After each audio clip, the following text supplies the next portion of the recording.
e a Deus primeiro, Salvador maravilhoso, e a todos vocês. Eu vou pedir para projetar aqui, para você ver como nós vamos mudando os nossos desejos de consumo e os nossos ideais. Quando eu iniciei meu ministério, era comum que, se alguém comprava um carro, tinha culto de ação de graças, porque era tão difícil, as pessoas sonhavam em ter um carro.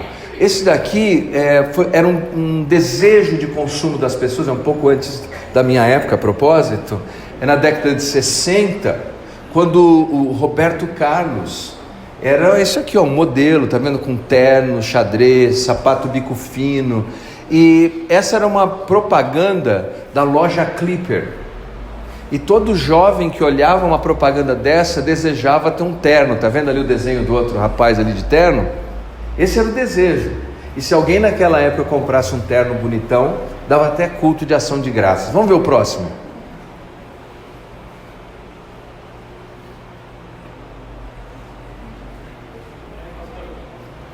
Não, fica tranquilo, a gente tem até meia-noite.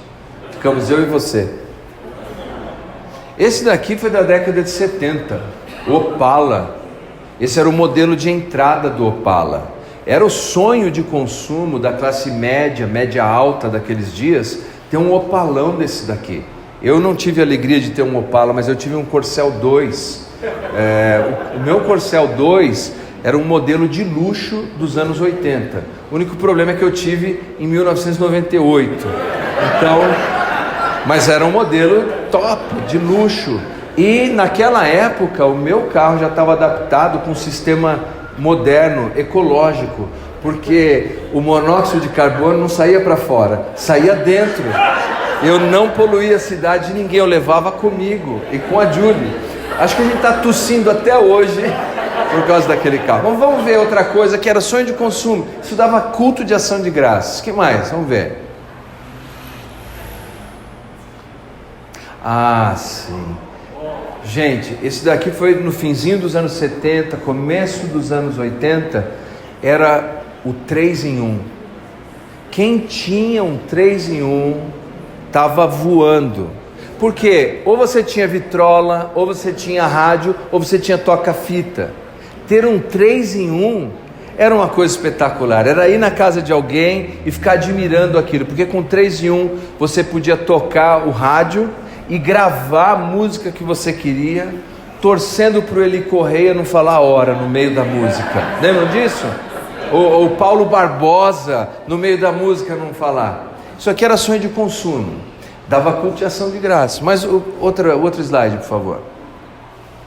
Esse aqui é interessante, porque esse daqui já fala mais dos status sociais da época, que eram codificados pelo calçado. Por exemplo, se você usava conga, era pobrezinho, miserável. Se você usava quichute, você era um pobrezinho arrumadinho. Se você usava um all-star cano curto, era metido a rico. Se você usava um all-star cano longo, era burguesinho. Agora, se você usasse um Nike, é filhinho de papai. E todas essas coisas aqui, as pessoas ficam, olha. Pode acender, por favor. Essas coisas todas, o desejo de consumo, os nossos sonhos, eles vão mudando com o tempo. Tem tanta coisa que eu já sonhei e hoje se adaptou e mudou. Na minha vida eu já sonhei que queria ter cavalo. Hoje, graças a Deus, eu não tenho cavalo. Eu mal cuido dos gatos e cães que nós temos. A gente vai mudando os valores. Mas aqui uma coisa que quem crê em Deus jamais pode mudar é ter um coração no peito que pulsa gratidão. Nós temos que ser gratos. O texto que eu quero ler para vocês nessa noite é um texto que foi escrito há 3.000 anos. 3.000 anos, que é o Salmo 30. Nós não vamos ler o Salmo todo por causa do nosso horário, que tem uma comidinha ainda, não é, professor? Tem, né? Então não vamos dispensar isso daí. Olha só, Salmo 30, nós vamos ler apenas o versículo 12. Diz assim: para que o meu espírito te cante louvores e não se cale. Senhor, Deus meu, graças te darei para sempre. Salmo 30, versículo 12: para que o meu espírito te cante louvores e não se cale. Senhor, Deus meu, graças te darei para sempre. O título desse salmo, se você notar, está em itálico e diz assim: Salmo de Davi, cântico da dedicação da casa. Bom, os estudiosos disputam qual foi a ocasião em que Davi escreveu este salmo, que a autoria dele é evidente pelo próprio título. Mas o que seria a dedicação da casa? Algumas possibilidades, que talvez Davi estivesse falando da dedicação do tabernáculo, mas essa possibilidade, no meu entender, está descartada, porque o tabernáculo foi consagrado por Moisés muitos anos antes de Davi. A segunda possibilidade é que talvez depois de cometer um pecado, que foi o pecado de fazer o censo, contar o povo e os exércitos para ver quão poderoso ele estava, ele arrependido faz um altar a Deus, pede perdão a Deus, porque ele está à beira da morte por conta de uma pestilência que surge, e Deus o perdoa, o restaura, e restaura a nação de Israel. Então aquele altar seria essa casa dedicada a Deus. Mas também me parece estranho, porque no texto bíblico nós não encontramos altar como equivalente da casa de alguém. A terceira possibilidade, então, é a edificação do palácio de Davi em Jerusalém. Ele construiu esse palácio e ele dedicou a Deus, depois de se recuperar de uma enfermidade, depois de enfrentar várias lutas, e aqui ele compõe essa linda canção para agradecer a Deus. E no meu entender, isso faz mais sentido, porque Deuteronômio 20, capítulo 20, versículo 5, diz assim: então os oficiais falarão ao povo, dizendo: qual é o homem que edificou a sua casa nova e ainda não a dedicou? Vá e torne para casa, não suceda que morra na peleja e outro a dedique. Veja que há no texto sagrado uma forte ênfase de que todo homem deve dedicar a sua casa ao Senhor. E me parece que faz todo sentido que Davi, o rei de Israel, ao terminar o seu palácio, ele tenha dedicado a Deus, louvando a Deus, agradecendo ao Senhor. Afinal de contas, ele enfatiza a importância da gratidão no versículo 1, no versículo 4 e no versículo 12 que acabamos de ler. E aqui 3 princípios, ou se você preferir, a anatomia da gratidão, que nós deveríamos colocar em prática ainda hoje, 3.000 anos depois desse texto ser produzido. Primeiro, observe que ele diz assim: para que meu espírito te cante louvores. Agradecer a Deus é louvar a Deus. Não existe gratidão sem louvor. E louvar é literalmente falar coisas boas de alguém. É literalmente bendizer alguém. Quando um aluno gradua-se com louvores, é porque ele se graduou com vários elogios.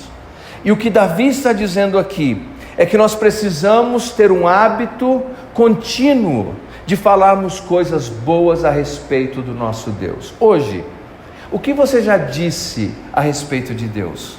Quais foram os elogios que você fez a Deus?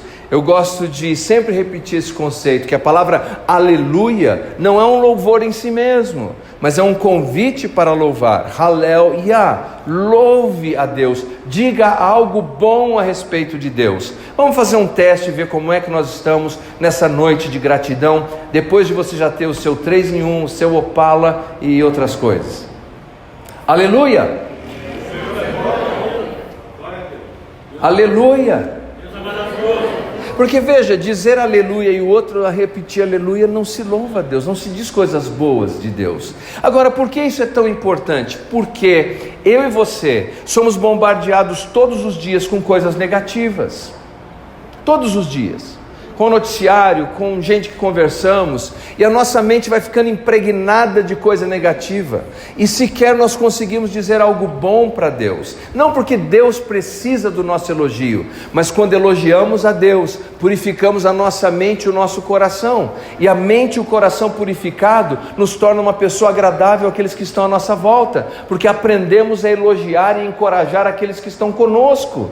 Da nossa boca, do nosso lábio, produz salmo e louvor. Quando o apóstolo Paulo diz assim: falai uns aos outros com hinos e cânticos espirituais, e salmos, salmodiando, não é dizer: olá, Salmo 91 para você. E outro diz, Salmo 23, irmão. Salmo 40. Não, é uma linguagem de louvor. E se você for assim, você vai ver que vai existir uma atração em você, um carisma em você. As pessoas vão querer te ouvir, vão querer conversar com você, porque da sua boca vai sair uma palavra de elogio, de encorajamento e de louvor. Primeiro, louvar a Deus é agradecer. Segundo, verbalizar. Note que ele diz assim: para que o meu espírito cante louvores e não se cale. Lembre-se disso. Gratidão que não se expressa é ingratidão. Nós precisamos expressar a nossa gratidão. Nessa passagem, a gratidão é cantada, mas a gratidão pode ser falada, expressada com atitudes, com ações. Expresse gratidão, agradeça a Deus, e depois agradeça os seus pais, agradeça os seus amigos, agradeça as pessoas com quem você trabalha. Eu li a respeito desse jovem, professor Jaciel. Ele era um pianista, mas ele, embora exímio pianista, ele era cego. E essa história diz o seguinte, que quando ele tocava o seu piano, as pessoas eram tão sensibilizadas, elas choravam, mas ele não podia ver nada. E ele tinha as suas lutas pessoais, e tinha a sensação de que nada estava acontecendo ali. E um dia ele pediu baixa da igreja e parou de tocar. E naquele dia que anunciaram que a decisão dele era irreversível, ele não tocaria mais na igreja, o meu irmão o procurou e disse: mas por que você está fazendo isso? Você me abençoou tanto tocando piano. E ele chorou e disse: por que você nunca me disse isso antes? Eu também preciso de encorajamento. Gratidão precisa ser verbalizada. Verbalize gratidão, agradeça verbalmente, agradeça também com as suas ações. Jesus diz no Novo Testamento: para que os homens vejam as vossas boas obras e glorifiquem o vosso Pai que está nos céus. Quando nós vivemos uma vida diferente, as pessoas olham para nós e dizem assim: Deus existe. Já pensou nisso? Existem coisas que você faz e as pessoas vão dizer assim: Deus existe. Agora o problema é quando a gente faz algumas coisas e a pessoa fala: o diabo existe, hein? Olha, o capeta existe mesmo. Não, nós devemos ser o povo da gratidão, e a nossa gratidão se manifesta por atitudes, por palavras e por ações. Terceiro, perpetuar. Ele diz assim na última parte do versículo: graças te darei no mês de novembro. É isso? Graças te darei no dia de ação de graças. Graças te darei para sempre.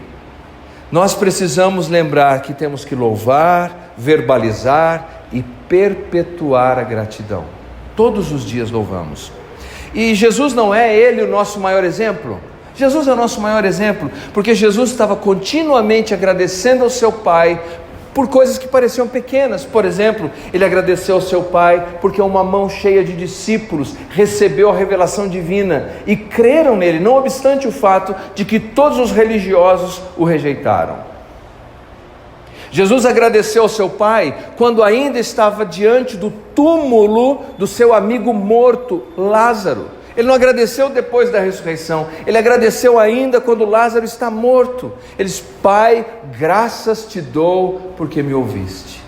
Ali na dor, na angústia, ele agradece ao seu Pai. E um dos momentos que mais me marca é quando Jesus diz aos seus discípulos: eu tenho compaixão desse povo, esse povo precisa comer. E os discípulos falam: Senhor, manda embora essa turma aí, porque nós não temos o que oferecer. Não, vocês vão dar a ele de comer, veja o que vocês têm. E eles voltam e dizem: 5 pães e 2 peixes. E o texto sagrado nos diz que tinham 5.000 homens, fora mulheres e crianças, facilmente 20.000 pessoas, somando as mulheres, somando-se as crianças, e entregam para Jesus aquilo: 5 pães e 2 peixes. E o que faz Jesus quando recebe aquilo que é tão escasso, quando recebe aquilo que parece ser tão pouco? O texto nos diz que ele dá graças ao seu Pai. Jesus é o nosso exemplo. nós devemos dar graças. Esses dias, vocês sabem, nós dirigimos um trabalho ministerial que é bastante complexo, né?